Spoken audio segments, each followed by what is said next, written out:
Hi, எல்லாரும் எப்படி இருக்கீங்க? நான் நல்லா இருக்கேன். திடீர்னு ஒரு சிறுவாபுரி பிளான்ங்க. போயிட்டு வந்துடலாம்.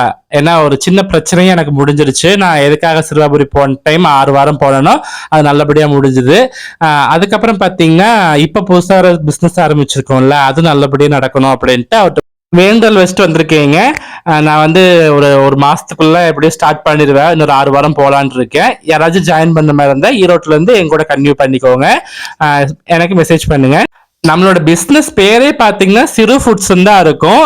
எனக்கு சிறுதானியம் வரணும், நம்ம சிறுவாபுரியும் வரணும். இது எப்படி கனெக்ட் பண்றதுன்னு தெரியலையேன்னு முழிச்சுட்டே இருந்தேன். சரி, ஓகே, நம்ம சிறுடு வச்சிடலாம் அப்படின்ட்டு தான் அந்த பேர் வந்துச்சுங்க. நம்ம கம்பெனி பேர் வந்து சிறு ஃபுட்ஸுங்க. எனக்கு புதன்கிழமை அன்னையில இருந்தே கொஞ்சம் மனசு சரியில்லாத மாதிரி இருந்தது. என்னால முடிவெடுக்கவே முடியல. அதனால சரி, ஓகே, நம்ம அங்க போய் நம்ம மனசார நின்று நம்ம முருகனை வேண்டிட்டு வந்துடலாம். அதுக்கப்புறம் நடக்கிறது நடக்கட்டும் அப்படின்ட்டு அம்மாக்கு அம்மனை கிளம்பிட்டாங்க. அவங்கள்ட்ட ஃபோன் பண்ணி சொல்ல நான் போறேன் அப்படின்ட்டு. சரி, ஓகே, போயிட்டு வா. நைட்டு 9 மணிக்கு இங்கே ஈரோடு ஜங்ஷன்ல ஏற்காடு எக்ஸ்பிரஸ்ல தான் ஜென்ரல்ல போயிடுறேன்.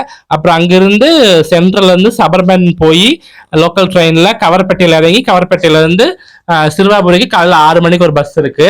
அதுக்கு போனோம்னா நம்ம அங்கிருந்து ஆட்டோ இருக்கும். எப்பவுமே செவ்வாய்க்கிழமை அன்னைக்கு செம்ம கிரௌடா இருக்கும், ஆட்டோ நிறைய இருக்கும். ஆனா நான் போனது வியாழக்கிழமைங்காட்டி ஆட்டோவே இல்லைங்க. அங்கிருந்து நடந்து போற மாதிரி தான் இருந்துச்சு. அப்புறம் கேட்டேன், இல்லைங்க, 9 மணிக்கு மேலதான் ஆட்டோலாம் வரும், அந்த அன்னைக்கு கூட்டம் இருக்காது இல்லைங்க அப்படின்னு. அங்கேயே பாத்ரூம் இருக்குங்க. குளிச்சுட்டு சரி, ஓகே, தீபம் போட்டு வந்துடலாம் ஃபர்ஸ்ட், அப்புறம் உள்ள போய் சாமி கும்பிடலாம் அப்படின்ட்டு இங்க பின்னாடி ஒரு மண்டபம் இருக்கும், அங்கதான் தீபம் போடுவாங்க. எனக்கு அப்பவே டவுட், என்னடா விளக்கெல்லாம் கம்மியா இருக்கே அப்படின்ட்டு. ஆனா மத்த நாள்லாம் பாத்தீங்கன்னா கோயிலுக்குள்ளேயே விளக்கு போடுறதுக்கு விடுறாங்க.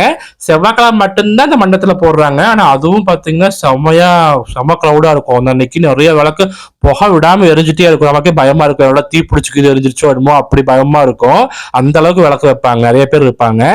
அப்புறம் விளக்கெல்லாம் போட்டு உள்ள வந்து அந்த அன்னைக்கு தரிசனத்துக்கு டிக்கெட்லாம் எதுவுமே கிடையாதுங்க. எல்லாமே ஃப்ரீ தரிசனம் தான். சாமி நம்ம பக்கத்துல நின்று சாமி கும்பிடலாம். எவ்வளவு நேரம் வேணாலும் சாமி கும்பிடலாம்.